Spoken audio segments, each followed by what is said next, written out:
लोकसभेच्या निवडणुकीपूर्वी भाजप सेनेची जी युतीची बोलणी चालू आहे त्यामध्ये संभाजीनगरची जागा प्रामुख्याने जी अनेक निवडणुकीमध्ये शिवसेना लढवत आलेली आहे, म्हणून ही जागा शिवसेनेला सोडावी असा आग्रह आम्ही सर्व पदाधिकाऱ्यांनी धरला होता.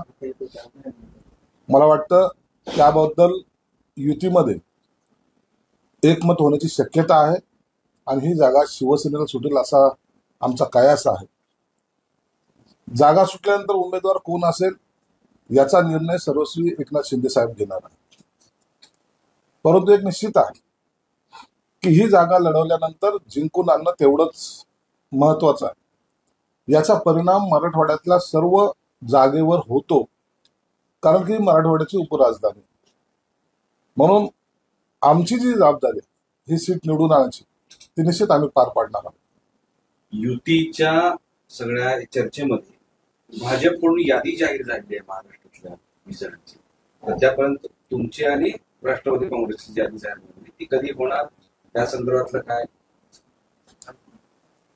भाजपने त्यांच्याकडे असलेल्या पुढच्या ज्या जागा आहेत त्याच जागेवर 20 ठिकाणी त्यांचे उमेदवार घोषित केलेले आहेत, ज्यामध्ये कोणत्याही प्रकारचा डिस्प्यूट नव्हता. शिवसेनेची आणि राष्ट्रवादीची यादी ही रविवारी किंवा मॅक्झिमम सोमवारी सकाळी प्रसिद्ध केले जाणार. यामध्ये ज्या 1-2 जागेचा डिस्प्यूट वाटतो किंवा 1-2 जागा ज्याची जी ओढाताण चालू आहे त्याचा तिढा आज संपेल किंवा जास्तीत जास्त उद्या दुपारपर्यंत संपेल अशी आम्हाला आशा आहे. म्हणून रविवारपर्यंत या सर्व उमेदवाराची यादी माननीय मुख्यमंत्री, माननीय उपमुख्यमंत्री दोन्ही हे जाहीर करतील अशी अपेक्षा. कुठल्या जागांमुळे सध्या अडचण झाली आहे किंवा नाही, 1-2 जागा ज्या आहेत, आता बारामतीमध्ये ते शिवतारे अपक्ष म्हणून उभे होते, त्यांना काल मुख्यमंत्र्यांनी बोलून घेतले. त्यांना काय जे काय बोलायचं त्यांनी ते समज दिलेली आहे. राहिला कोकणातला काही विषय आहे, ह्या अशा 1-2 जागेवर जास्त भर आम्ही दिलेला आहे. आणि म्हणून तो सर्व ही युती होताना या सगळ्या बाबीची अडचण कुठंच कुणाला येऊ नये, सर्वांनी मिळून या 45+ आकडा कसा पार करता येईल यासाठी प्रयत्न करण्यासाठी, म्हणूनच फक्त थोडासा उशीर हा लागतोय. ज्या जागेचा शिवसेनेकडे डिस्प्यूट नाही त्या जागा घोषणा करायला काय अडचण आहे? असे अडचण काहीच नाही, अडचण काहीच नाही.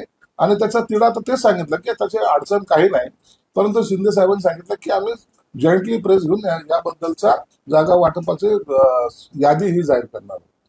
या निवडणुकीमध्ये भाजपच तुमचा मास्टर होणार आहे, शिक्षक होणार आहे असं दिसतंय, कारण महायुतीतल्या आमदारांना भाजपकडून धडे दिले जाणार आहेत आणि शिंदे आणि अजित पवार गटांना भाषणासाठी भाजपकडून मुद्दे दिले जाणार. असं काही नसतं. राजकारणामध्ये कोणी कुणाला धडे देणे किंवा कुणाला मार्गदर्शन करणे अशातला भाग नसतो. ही सामूहिक जबाबदारी, सामूहिक जबाबदारी घेताना आपण एकत्रितपणे काम करणं हा त्याच्या मागचा उद्देश असतो. म्हणून कोणी कुणाला धडे दिले, कोणी मोठ्या भावाच्या भूमिकेत आहे, कोणी छोट्या भावाच्या भूमिकेत आहे, अशातला कोणताही प्रकार या महायुतीमध्ये होणार नाही. या संदर्भामध्ये तुम्ही जर पाहिलं असेल तर दरवेळेला कोणताही निर्णय अंतिम घेताना मग मोदी साहेब असतील की अमित शहा साहेब असतील, जे पी नड्डा साहेब असतील, त्यांच्याशी सुद्धा चर्चा केली. इकडे परिवारवाद वगैरे नाही, या परिवारवादाची आमच्याकडे चर्चाही होत नाही.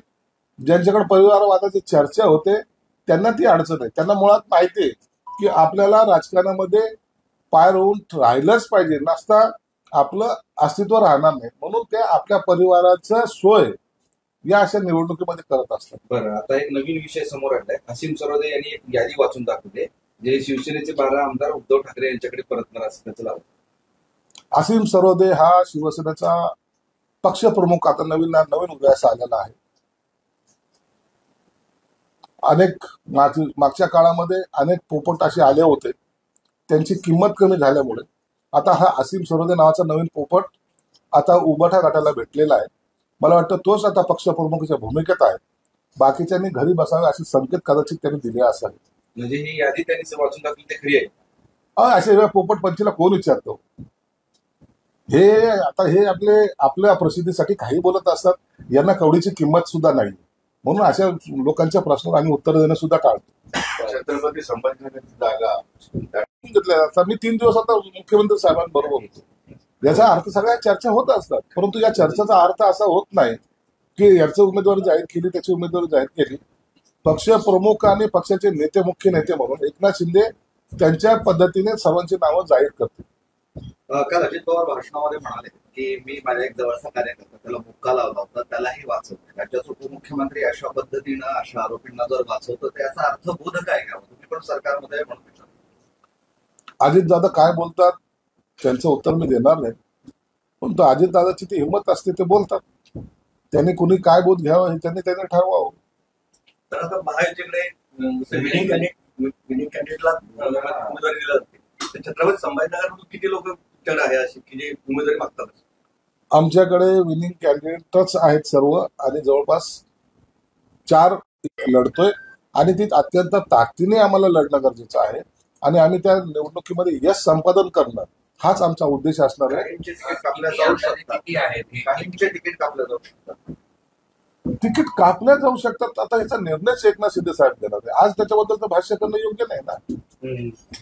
बरं, एक तुमचे मित्र संजय राऊत म्हणाले की इलेक्टोरल बॉन्डचा जो प्रश्न आलेला आहे त्यामुळे आता भाजपला सगळ्यात जास्त इलेक्टोरल बॉन्ड मिळालेले आहेत, तर नैतिकतेने पंतप्रधानांनी आता राजीनामा दिला. संजय राऊत आता त्या राहुल गांधीच्या स्वागतामधून फ्री झाल्यामुळं असं बडबड करतोय. त्याच्या या बडबडीला काहीही उत्तर देण्याची गरज नाहीये.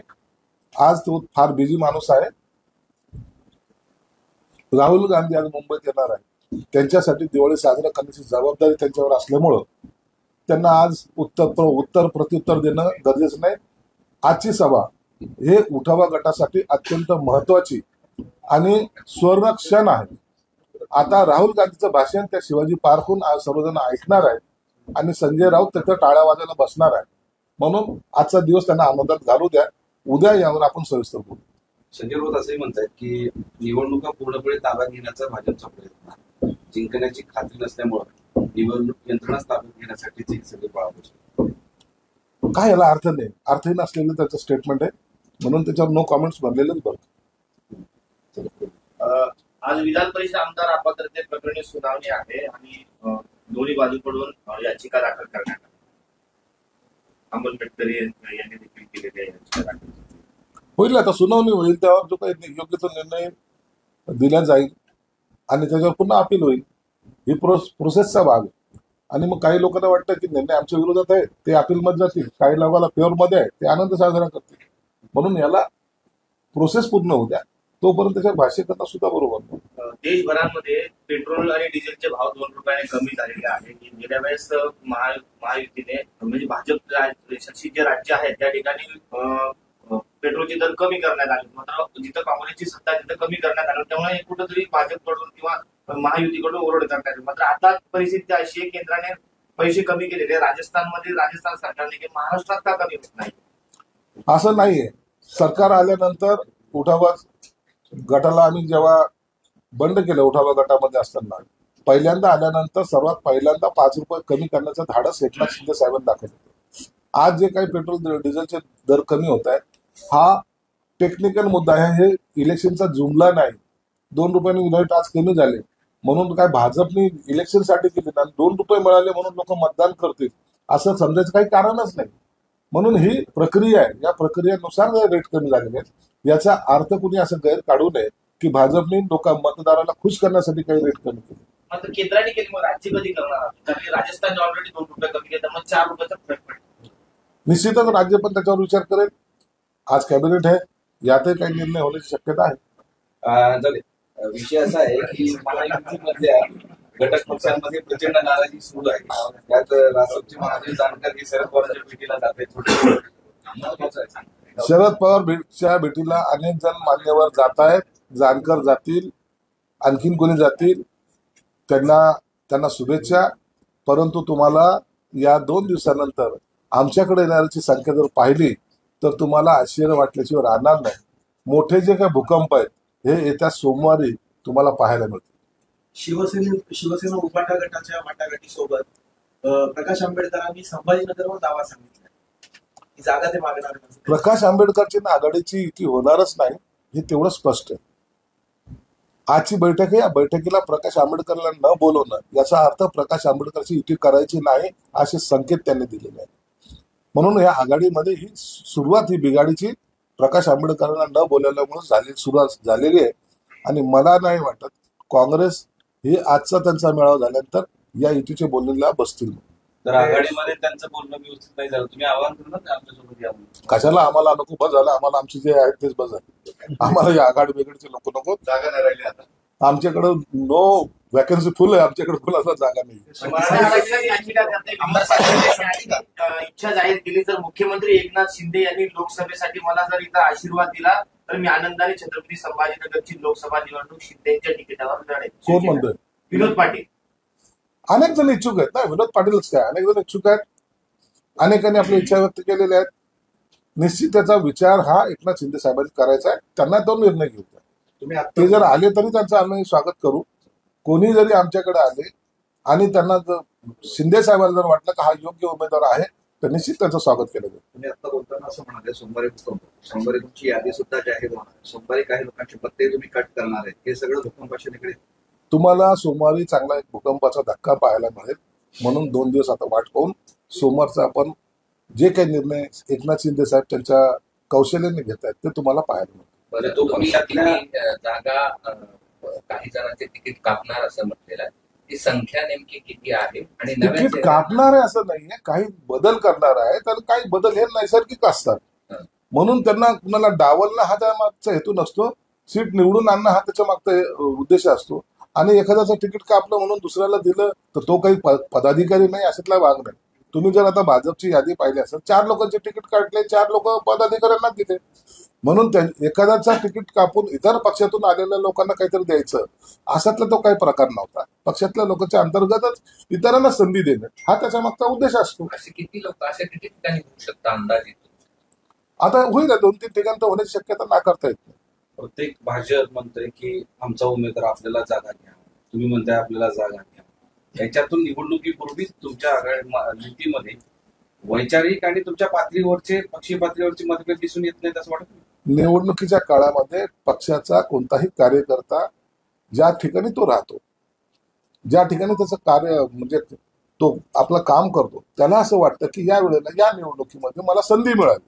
मग संधी मिळण्यासाठी तो आग्रह पक्षाच्या नेत्यांकडे धरत असतो. मग तो शिवसेनेचा असेल, तो भाजपचा असेल, तो राष्ट्रवादीचा असेल, त्यांच्या आग्रहाचा मान सन्मान हे वरिष्ठ नेते ठेवत असतात. आणि शक्य झालंच जर एखादी जागा जर भेटली तर त्या कार्यकर्त्यात समाधान सुद्धा होतात. म्हणून त्या दृष्टिकोनातून प्रयत्न करत असतात. याचा अर्थ युतीमध्ये कुठंतरी बिघाडी आहे, कुठंतरी वाद आहेत असं समजण्याचं काही कारण नाही. ओके. उभाटाने स्तंभपूजन केलं प्रचार करणार. शिवाय तर युवा संघाचा मेळावा पण होतोय. उमेदवार तयारी जाहीर नसताना उमेदवार जाहीर नसताना तयारी सुरू आहे. नाही उभाटा गटाचा उमेदवार नाही ना, चंद्रकांत खैरे अधिकृतच आहे त्यांचा अधिकृतच आहे. दांडी मारली.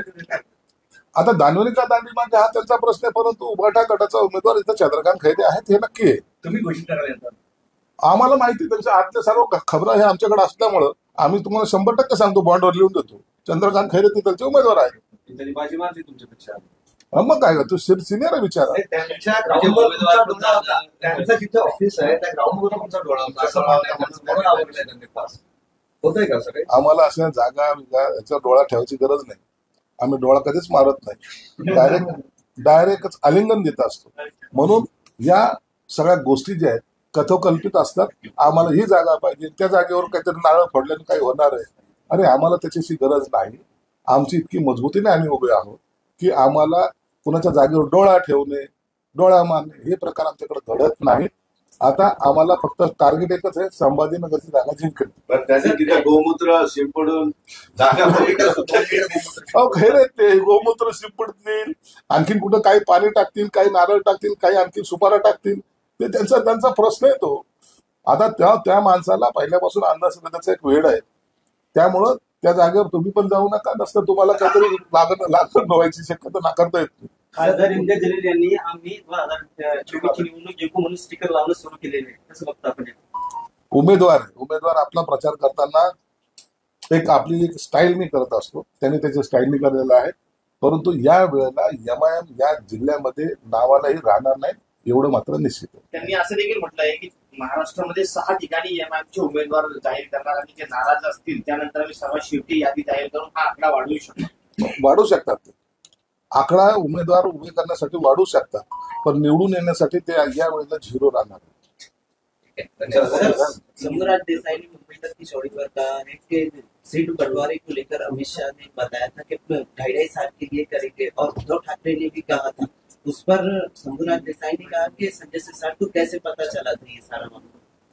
वो उतना मैं सीनियर हूँ इसलिए मुझे पता चला, पार्टी में उतना सीनियर हूँ इसलिए मुझे पता चला.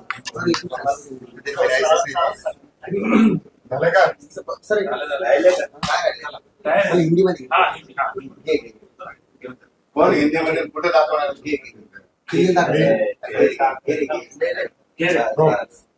सर बताया जा रहा है कि छत्रपति संभाजीनगर लोकसभा की सीट शिवसेना को दी जाएगी. देखिए अभी ये महायुति में सीटों का बंटवारा को लेके कई दिनों से चर्चा चल रही है, वो अंतिम पड़ाव पे आ चुकी है. उसमें संभाजीनगर की भी एक सीट जो अहम मानी जाती है, वो सीट शिवसेना ने बहुत आग्रह करती है क्योंकि बार बार हमने ये सीट लड़ाई, यहाँ हमारा उम्मीदवार चुन के आया, इसलिए उनको रिक्वेस्ट की है कि ये सीट हमको संभाजीनगर की सीट ये शिवसेना को छोड़ना चाहिए, और वो 99% उसको एग्री हुए. ऐसा मेरी कहना कि मेरी सोच है, क्योंकि ये परंपरागत सीट है इसलिए शिवसेना को छोड़ी जा रही है. इसलिए उन्होंने भी ज्यादा इसमें फोर्स किए ने, वो भी ये सीट छोड़ने के लिए राजी हो जाएंगे, ऐसे मेरा मानना है. महाराष्ट्र में ऐसी कुछ सीट है जो जहाँ पर भाजपा दावा कर रहे हैं. नहीं, 1-2 सीट ऐसी है कि जहाँ भाजपा दावा कर रही है, 1-2 सीट ऐसी है जहाँ शिवसेना दावा कर रही है.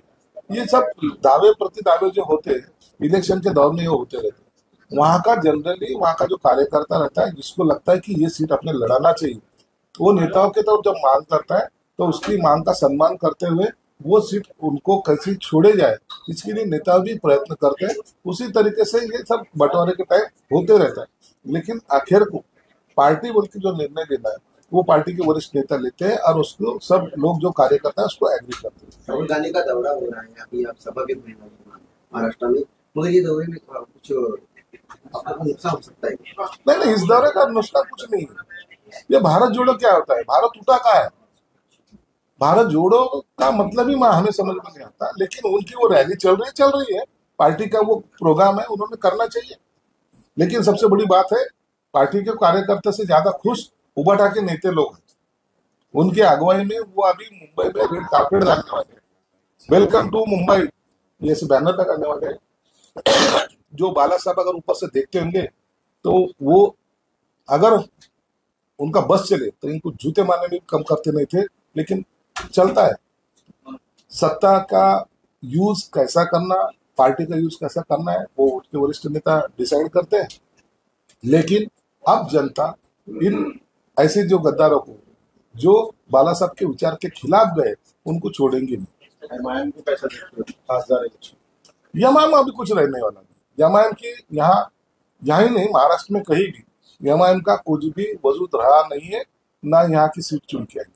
उनकी तरफ से वो अपना तरीके से वो प्रचार करेंगे, आक्रामक प्रचार करेंगे, वैसे आएंगे, वो 2-4 गालियां देंगे. ये उनकी स्टाइल है. ये स्टाइल को अब लोग भूलने वाले नहीं. ओके. लोकशाही मराठी ऐका, पहा, जागरूक रहा.